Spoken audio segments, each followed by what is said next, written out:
Welcome back to Let's Talk Sports Radio, brought to you by Gino's Pizzeria. Joining me now, the number one guest of LTS Radio, Canada's top mixed martial artist reporter from Toronto, Ontario, Canada, TSN's Aaron Bronsteter. Aaron, welcome back to the show. How are you, sir?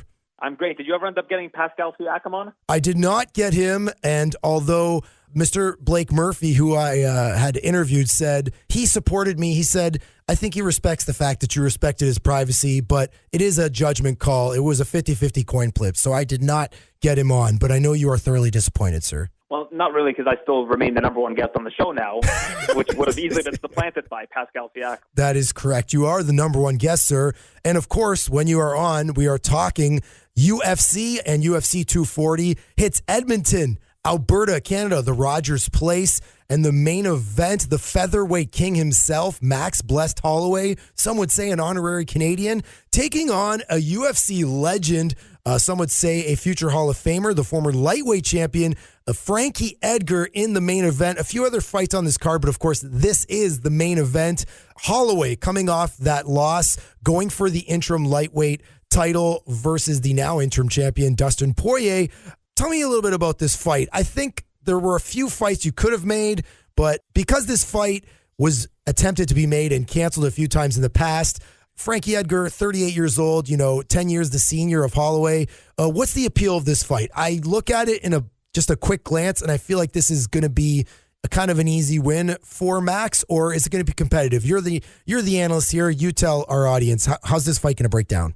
I actually think it'll be ultra competitive. If you look at Max's resume, he has not fought a wrestler the caliber of Frankie Edgar. And then when you go to the striking end of things, I mean, Frankie's boxing is quite sharp, quite good. Now, of course, range is going to be the big thing for Max. If Max can keep range in this fight, that's going to be his key to victory. But Max does tend to get into the pocket with some guys, and if that ends up happening with Edgar, I wouldn't be surprised to see him get taken down a couple times. I think a lot of people are overlooking Frankie Edgar in this spot. Now, people have to remember, this sport is a sport of matchups. So just because Max Holloway beat up on Ortega and Ortega knocked out Frankie Edgar, 1 + 1 doesn't equal 2 in MMA. You got to look at it from a matchup standpoint. Ortega was a terrible matchup for Edgar, because if Edgar went for any sort of takedowns, he could end up in a world of trouble with submission. Max doesn't really pose that threat. So Edgar can implement more of a wrestling game plan and see what Max has, because Max hasn't really fought a wrestler that's as good as Frankie. We've got to remember that Frankie was a former champion up a division, even though Frankie's going to be quite a bit smaller than Max. Frankie can hang with the best, and I think that this is actually a very, very competitive fight, even though the odds makers think otherwise. So for Holloway, he's coming off that loss to Poirier, trying to go up to the lightweight class. You look at the featherweight division, don't want to look past this fight, but let's say Holloway does win, volume fighter. I believe this is his third title defense as the unified champion. And after this fight moving forward, the featherweight division is looking a little thin. I think a lot of people thought that Alexander Volkanovski, now the number one ranked, right behind Holloway, the number one ranked featherweight, was going to get this fight, but I believe he had some sort of blood issue after his win over Jose Aldo, and then there might be another fighter down the line, Zabit Magomed Shapirov. How's this division shape up? I'm not overlooking this fight, but for Holloway, some consider him one of the greatest featherweights of all time. Let's say he wins. Where does this division go from here? Now, this fight is one-way traffic, like a lot of people think it's going to be, with Max beating Frankie handily. Don't be shocked to see Max turn it around in October and head to Australia to face Volkanovski. Now that fight is going to be at Marvel Stadium, they announced that today. Volkanovski versus Holloway as a co-main event would be an absolutely perfect complement at a stadium show in Australia for the main event between Whitaker and the interim champion Adesanya. So I just think that's the natural next step. I think that Volkanovski is the rightful top contender. He beat Aldo in Rio de Janeiro, won all 3 rounds, which is pretty remarkable. And I think that, even though they ended up going with Edgar, I actually think that they didn't even call Volkanovski. This is the fight that they wanted to make, and I think that it aligns perfectly from a promotional standpoint to have Volkanovski fight next in Australia against Holloway. Now, if Holloway is not able to fight by October, then maybe Volkanovski fights again in Australia just because it's a good sell, but I think Volkanovski should hang back and just wait for the title shot when it comes, because I think he has earned it. And what do you think of Alexander Volkanovski? Former rugby player, burst onto the scene, and he's had a really good run here in the UFC. I believe he's undefeated in UFC, yes? He's undefeated, yeah. He only has 1 loss on his professional record. And quite frankly, every time I watch the guy, similar to Leon Edwards, who fought this last weekend, I'm like, wow, I forgot how good this guy was. And Volkanovski winning 3 rounds on the feet against Aldo in Rio de Janeiro is a feat that cannot be overlooked. That's pretty incredible and special stuff. So I think that Volkanovski versus Holloway is the best fight they can make at featherweight right now. What about the other featherweight? You know, I remember traveling home on Christmas and listening to one of your mega podcasts, and you did a year in review and looking forward, and I believe you predicted that Zabit Magomed-Shapirov would be a UFC champion in 2019. Are you still sticking to that? Because he had a fight a few months ago defeating Jeremy Stevens, and then we haven't heard much of him. What's going on with Zabit? Yeah, because he hasn't been that active this year, I don't think there's any chance that he becomes a heavyweight or a featherweight champion this week. They're definitely not going to become a heavyweight champion, but featherweight champion this year. From what I understand, Zabit, his manager has been saying for a while that Zabit is going to headline the card in Moscow in November. So that's when I think we'll see him next. Who he faces is really anyone's guess. We'll have to see how that plays out. Right now, I don't think that they have somebody that's definitely going to fight Zabit. There aren't a ton of featherweight contenders right now that are in the mix, so we'll have to see who they find to headline a fight against Zabit. I know Calvin Kattar is looking for a fight right now, but he wants to fight in Boston in October. But who knows? Maybe they don't find him a fight, and he ends up fighting against Zabit. We'll have to see how that plays out. What about Brian Ortega? Ortega, Dana White recently said, is going to fight in Mexico City. So if that happens, then he probably won't be fighting against Zabit. But if they want to put him on that card in Moscow, that would make sense. And then there's also like Renato Moicano. There's Jose Aldo. There are a lot of different candidates in that regard that would be a good step up for Zabit to add some luster to his resume. Fair enough. Let's go to the co-main event. Cris Cyborg returns to the octagon after being knocked out in the first round by Amanda Nunes to lose the featherweight title, and she goes up against a Canadian with an undefeated record, two former Invicta champions in the octagon. Felicia Spencer, who submitted Megan Anderson. Do you like this fight? What do you think? How do you think this fight's going to go down? Spencer, does she have a chance? Cyborg, what's her motivation going into this? Is she looking for another title fight? I believe this is the last fight on her UFC contract, no? It is, and do I think Spencer has a chance? I think anybody has a chance in the UFC, and she's an undefeated fighter. She looks great against Megan Anderson, but I think that her best chance is probably to take Cyborg down, and that's not really an easy feat.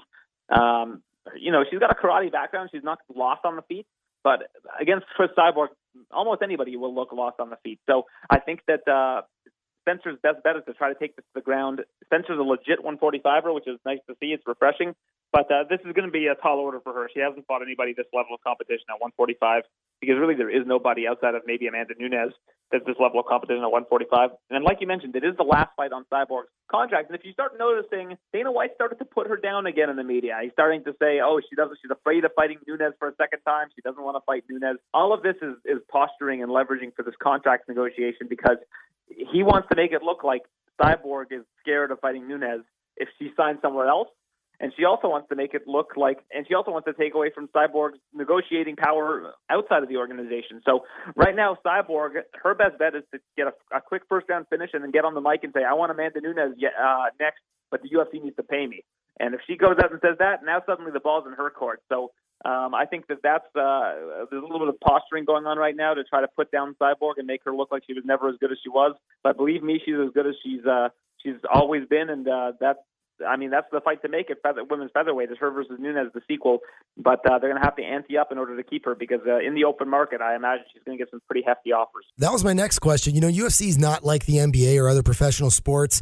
Those contracts and those numbers, aside from the bonuses and the fight night bonuses and performance bonuses after the numbers come out, the contracts aren't exactly part of the media or really get leaked. Is Cyborg, obviously she doesn't like her contract and Dana White's trying to negotiate something favorable for the UFC. What is she looking for? Do you know anything about that, or what is she currently getting paid that she is not happy with? I think she's getting like $300 a fight, but she's looking for as much as she can get. I mean, this is cage fighting and this is prize fighting. And when you're a prize fighter, especially when she's already been a UFC champion, there's certainly an appeal to be a champion in the UFC because people consider you the best in the world.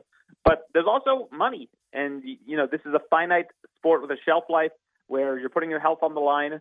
And you need to equip yourself for future success and future savings and all of that. So I think that money is going to be the number one determining factor of what happens with Cyborg next after this. I don't think that a rematch with Nunes is enough for her to take a significant pay cut from somewhere else. Like if Bellator comes and says, we're going to give you $550,000 a fight, and the UFC says, well, all we can do is $350,000, I think she'll probably sign with Bellator. because that's just how this sport works. If you've already been a champion in the UFC, especially, if you want to be a UFC champion and that's the goal and that's what's important to you, maybe you'll forego some dollars. But if you've already been a champion, there's not much of a division in the UFC outside of her and Nunes. I think that her best bet is to do what she's doing, which is explore free agency, see what else is out there. Does she want to get back in the octagon with Amanda Nunes after she was knocked out by inarguably the greatest women's mixed martial artists of all time? Does she want that fight? Well, I would think so, because if she ends up getting back into it with Nunes and winning that fight, then what? Then is she the best ever? I mean, that adds questions. That helps her legacy. If she leaves the UFC and ends up beating Julia Budd in Bellator, I don't think anybody's going to say Cyborg is the best ever. They're still going to say Nunes is the best ever. Those are the kind of things where that could have some pull for her to stay with the UFC. But that's not everything to everybody. I mean, Rory McDonald, for example, I think he was pretty set on leaving to whoever was the highest bidder after his contract expired. And I think that I wouldn't be surprised if that's the mindset that Cyborg has right now, because I don't know how important it is to her to be considered the best ever versus earning a much bigger paycheck. And I don't know how much the UFC wants to pay her just to keep a division alive. It's really on life support as is. So that's going to be the big question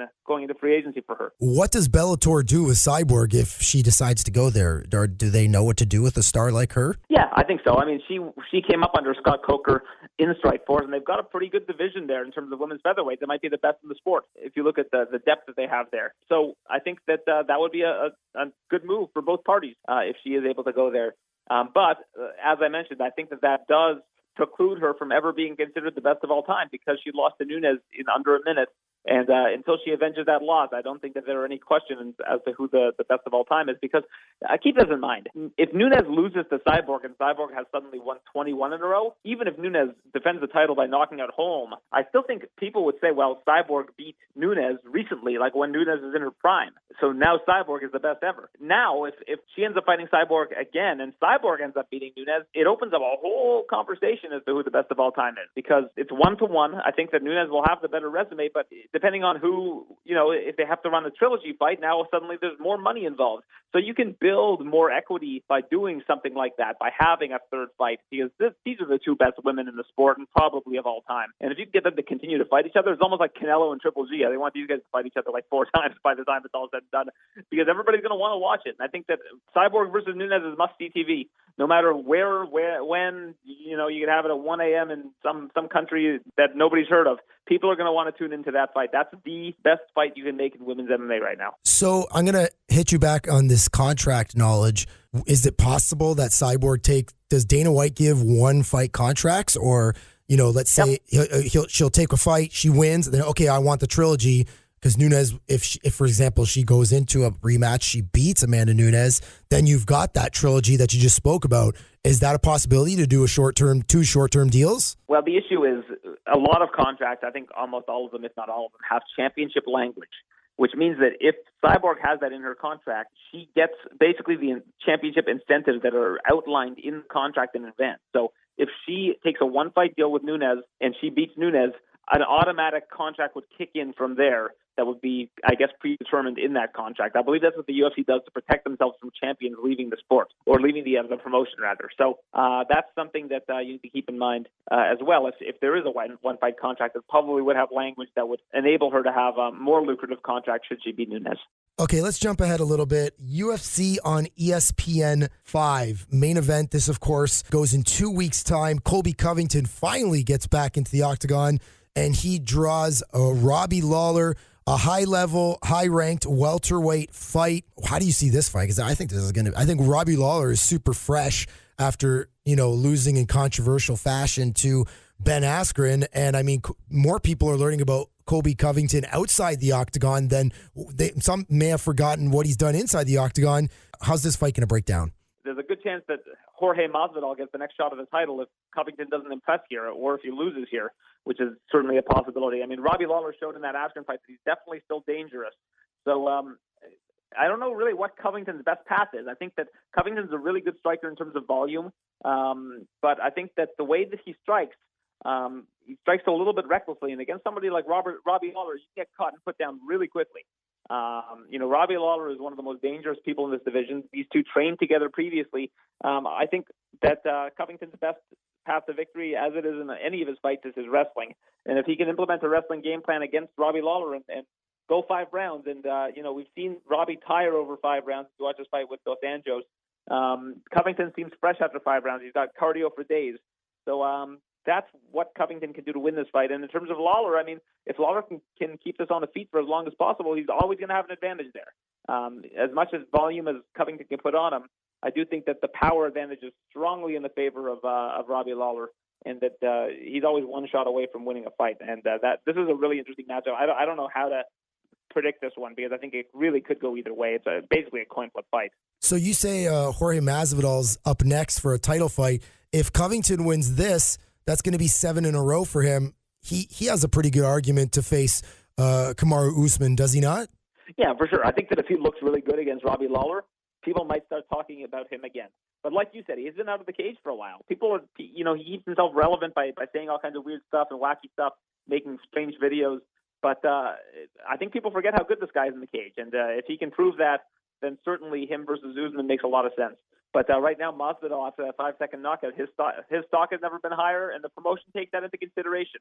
That's why Usman got the shot over Covington last time around. That's why Darren Till got the title shot over Covington, because they don't think that Covington has the drawing power that those folks might, and Covington wasn't available for those particular fights as well, they say. So it's going to be interesting to see how this one pans out, and it's very possible that Covington gets looked over for a championship fight for the 3rd straight time. Yeah, we previewed 239, but we didn't recap it, rather. What a devastating knockout. Jorge Masvidal, essentially like a 3 to 5 sec, depending on how fast your stopwatch was. Knee to the face, Ben Askren, shutting him up for at least the interim. What a vicious knockout. What did you think? Well, the funny thing is, Askren has since done interviews saying that he was training with the expectation that could happen. But the brilliance of Jorge Masvidal, if you watch the video back, and I'm sure you've watched it many times because it's pretty fast and easy to watch, the very first thing that Masvidal does isn't rush at Askren. He has his hands behind his back, and he starts walking to the right-hand side, and then he charges. So what he did there was create a diversion. If Askren was expecting him to charge out, he would have expected that to be the very first thing that Masvidal did. But brilliantly, Masvidal does this thing where he walks with his hands behind his back, and he thinks that means he's not a threat. That's how he always says that. He says he has his guns in the holster when he has his hands behind his back. But that 1 second of histrionics was enough to distract Ben Askren enough for him to execute a perfect knee, the perfect device to have when you're going for somebody who is going to automatically default to the takedown, timing that knee perfectly. And he trained it hundreds of times in camp leading up to this fight, knowing that that's what he was probably going to use at the beginning of the fight. It was brilliant on Masvidal's part to just do that one little thing, that one little nuance that a lot of people didn't catch, to throw Ben Askren off the scent a little bit. So you say Masvidal is getting the next title shot. You believe that? That's your prediction? No. I think that we need to see what happens with Covington versus Lawler, and that's why they haven't made a title fight yet. I think that they want to see how Covington looks against Lawler, and if Covington is able to impress, maybe he keeps his name in the conversation. But the weird thing about it is, like, him and Masvidal are really good friends. So, one of these guys is likely to get the title shot. Well, their good friend doesn't, and I don't know what that's going to do for their relationship, as both in training and as friends outside of the cage, as they have been for many years. And that's the interesting thing about that particular thing for me is just right now it's kind of anyone's game. And I think Leon Edwards looked really good in this past weekend. He called out Masvidal after the fight. Now he's ranked number 4, Masvidal ranked number 3. So that's kind of our title pictures. You got Usman Usman the champion, Woodley number 1. You got Covington number 2, Masvidal number 3, and then Edwards number 4. And that's the title picture right now. So I can't wait to see who gets his next title shot. I think it's anybody's guess. Yeah, I was going to ask you, Leon Edwards, decision win over Rafael dos Anjos, 10-2 in the UFC, and I believe he's won his last 8 fights.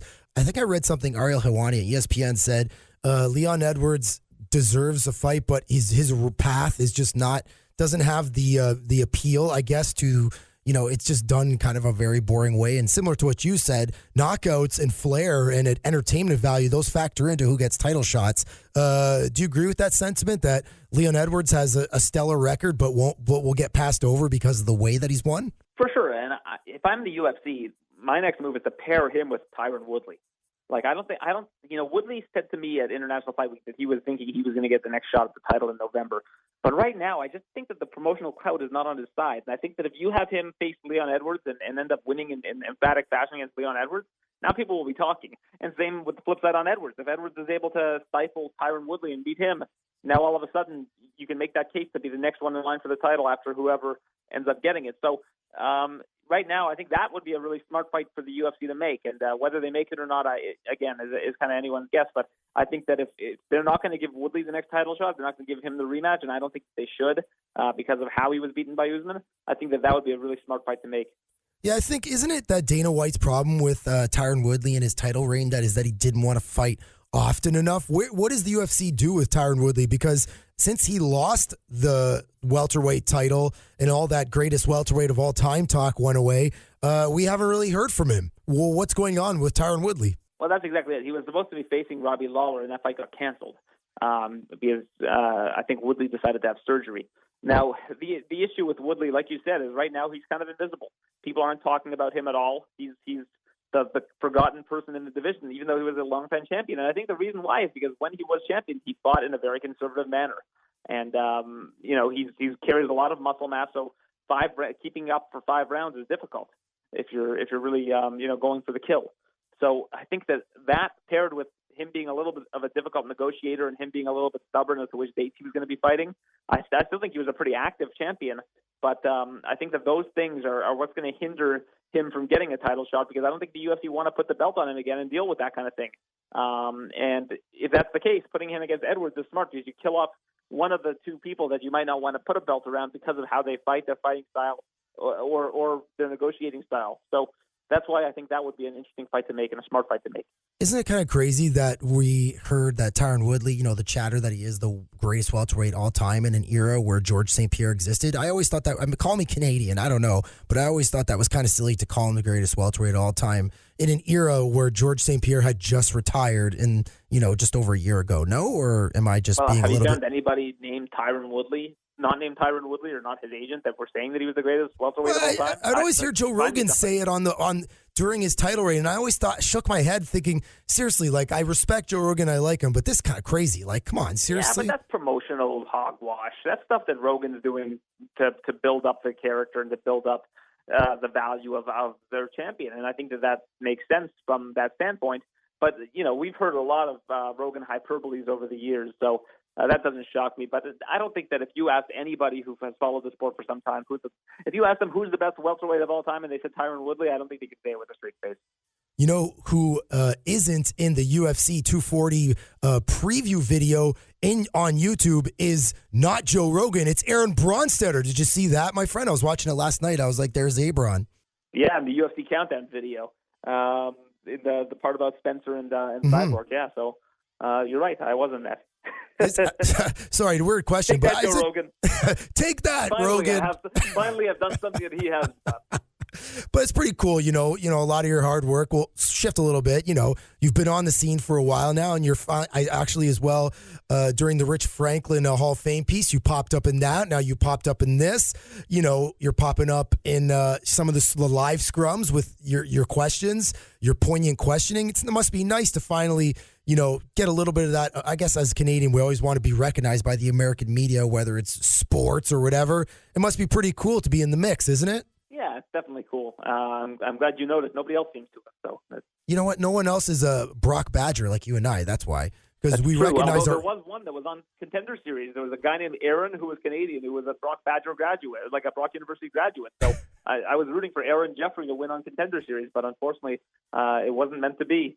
I did see that, and I retweeted "Go Badgers." All right, last question. You have better things to do. I replied to you. Undefeated since 1967, the football team. It's the best. John Jones can't seem to stay out of trouble. Just recently was charged with battery after groping, inappropriately touching a waitress at a strip club. Just when you think John Jones is saying all the right things and repairing his reputation, he gets brought up on charges in an adult male entertainment a strip club. What is this? Isn't that how it always is with him? As soon as things start to look like, we got the choir play, John Jones is back, something's got to go wrong. I mean, this one it's a small misdemeanor charge, which any other UFC fighter you probably don't, you probably don't penalize the person, but the UFC is going to have to make a decision here because this is somebody who has a pretty deep history of issues both in and out of the octagon, and it's hard to overlook it. How do you look if you let this guy continue to commit, potentially commit crimes?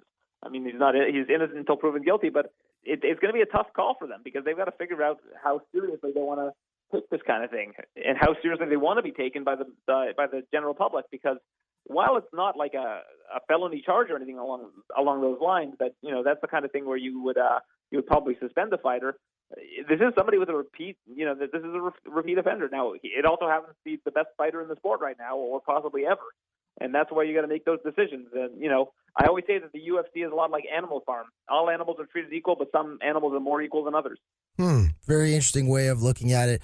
Aaron, your Gino's Pizza equity is building. You've got pizza after pizza, gift card after gift card building up, sir, for your eventual arrival here in Grand Cayman when you do decide to come visit when we do a live show one day, or maybe I'll come back to Toronto and we can catch up there. Always a pleasure, and we appreciate you giving us some of your time to talk mixed martial arts. Aaron Bronsteter from TSN. Thank you, Aaron.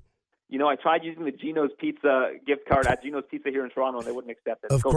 Of course not. You know what? Because this New York style, thin slice, it's the best things, one of the best pizza joints going around here. So the exchange rate is kind of different. It was actually probably worth more, as you know, the Cayman dollar worth more than the Canadian dollar, but whatever. We're getting into too much detail. So thank you, Aaron. Always appreciate it. Thank you for your time. My pleasure, Jordan. Thanks for having me. That's it for Let's Talk Sports Radio, Episode 8, brought to you by Gino's Pizzeria right here on 94.9 Bob FM. Join us every Saturday starting at 9 a.m. For Hurley's Media, I'm Sports Guy, and I'm out. I'm Sports Guy, and I'm out. Welcome back to Let's Talk Sports Radio right here on 94.9 Bob FM. Joining me now from the UK and now in his second year with Landon Racing, 17-year-old British F3 driving sensation, Joshua Mason, coming hot off a win. Congrats, Joshua. How are you? I'm good, thank you. How are you? Good, thanks. Good. Listen, for people that are learning about you for the first time, tell the listeners a little bit about your time here in the Cayman Islands. Well, actually, I used to go to the Cayman for my summer holidays to see my grandmother. My grandma passed away, so I don't have any connections anymore, so I just go on holiday there now. Okay, fair enough. No worries. All right.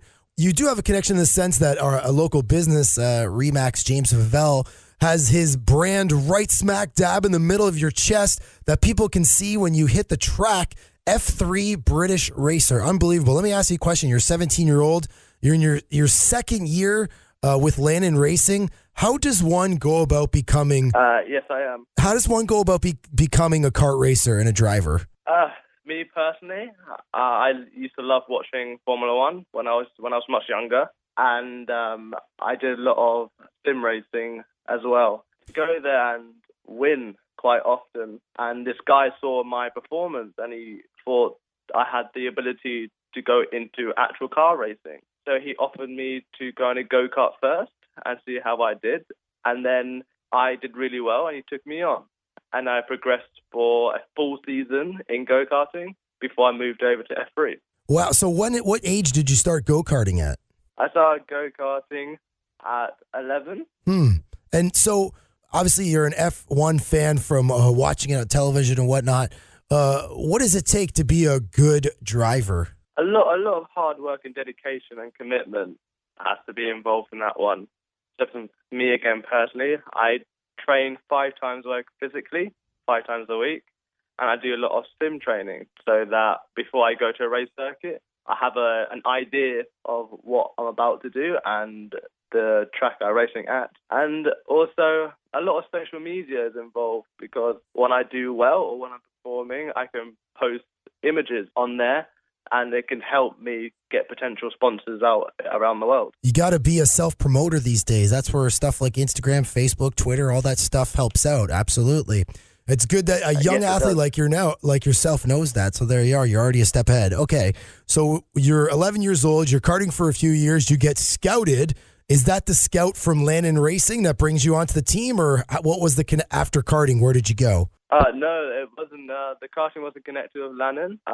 Me and my parents looked for teams in F3, and we saw Lannon, and we read the history of Lannon, and they had a very positive background. So we went there, and that's how I basically joined the team. They looked at my previous records. They said it was good.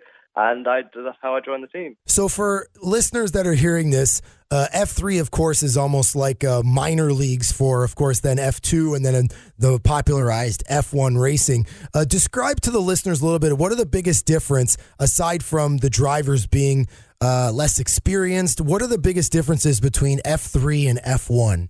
F1 is a much more global recognized formula. The cars are way much faster, and they have a lot more downforce on the car, so they can go around corners at 100 plus miles an hour. That's basically it. The cars are different. The organization is different. The setup of the cars and everything like that is different. The teams and all that. It's just a much faster car than F3. So you're in your second year with Lannon Racing. Tell me about your car and the kart that your team has built for you. So the 2-liter Cosworth engine, it produced 230 horsepower, 180 brake, and it weighs 495 kilograms. So it's a very light car, and its top speed is 150 miles an hour. Nice. So you're in your second F3 season. I'm looking just kind of at your stats online. So each race each event has you get 3 different finishes. Is that correct? Yes, that is correct. Okay, fantastic. So let's go back a little bit. Your first season, British F3, you're moving on from karting. What was your first season like in the F3? It was challenging. The first few rounds of the championship, I wasn't mentally or physically prepared of what I got myself into. But after that, I knew that I needed change, and I started training hard so that I was fit enough to race. But I only did half the season because I had my education, had my exams to do, so I pulled out the races for a small amount of time. But after that, I continued, and I finished the championship with a win. What was it like to get that first win, final race of the season, Silverstone, one of the most, epic, tracks in karting history, sharing the track, days later on the same track as probably someone you admire, great British driver Lewis Hamilton. What was it like? And of course, you are from the UK. What was it like to get your first win, last race of the season at home? It felt really, really, it felt amazing, but it wasn't the way I liked to win because the race started behind the safety car and it finished behind the safety car, all due to the weather. But it felt amazing to win at Silverstone, and at the end of the day, a win's a win. Absolutely. Okay, so let's shift then, of course, to your second year this season with Lannon Racing. Just a few weeks ago, you get your second career win at Donington. Walk me through that race. I watched it online on YouTube. Looks like it was good racing. The commentators had great things to say about you. How did you feel about your performance? I think I performed very well from starting from third off the grid. I knew that I had to push on quite early. So I got past the guy in second place off the line. And then I knew that I was challenging for the lead. And I thought to myself, this is my chance to show people what I'm really made of. But on the first lap, the safety car came out. So that pushed everyone together.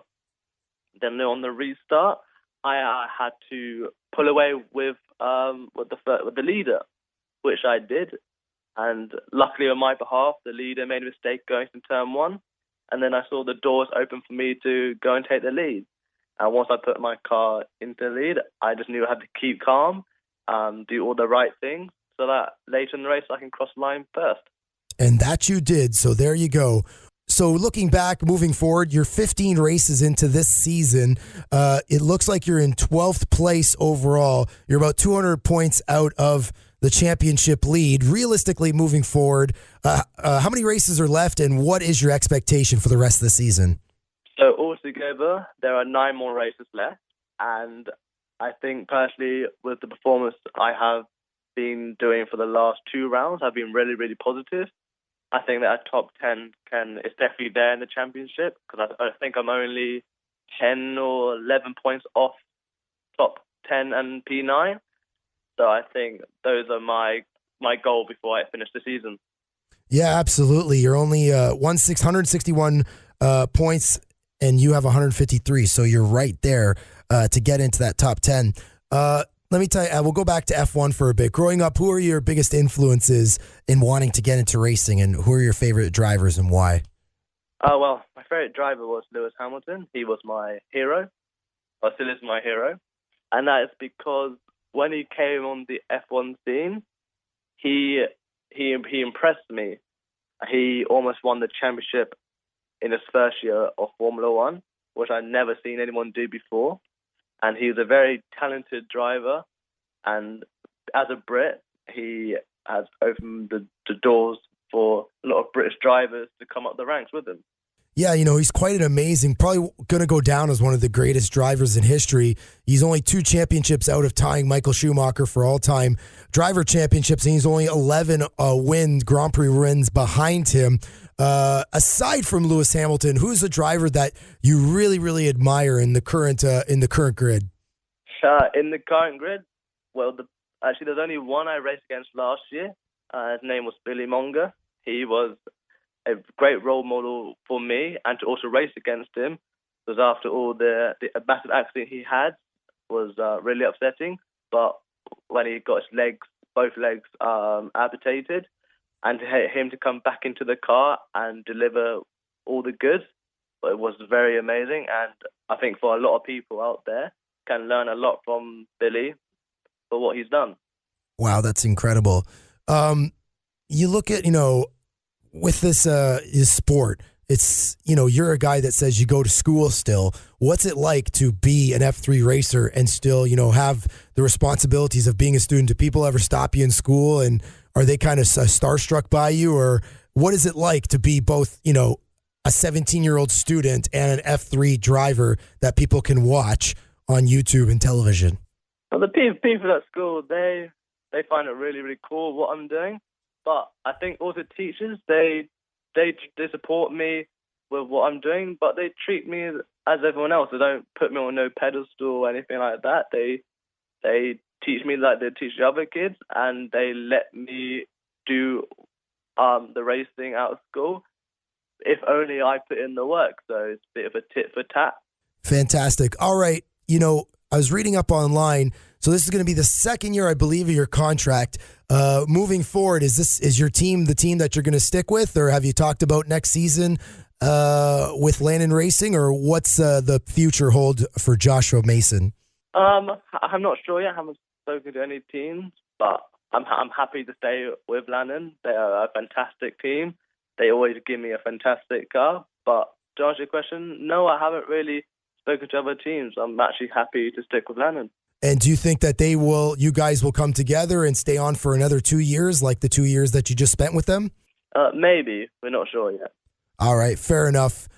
Joshua Mason, it's great to hear from you. Great chatting with you, and a really cool story. F3 driver who spent a little time in the Cayman Islands. He's got the Cayman Islands Remax Bevel right on his chest, and a lot of people interested in your story, and now they can hear it right here on 94.9 Bob FM. Best of luck the rest of the season, sir. We'll be cheering for you going for that top 10 rest of season. Thank you, Joshua.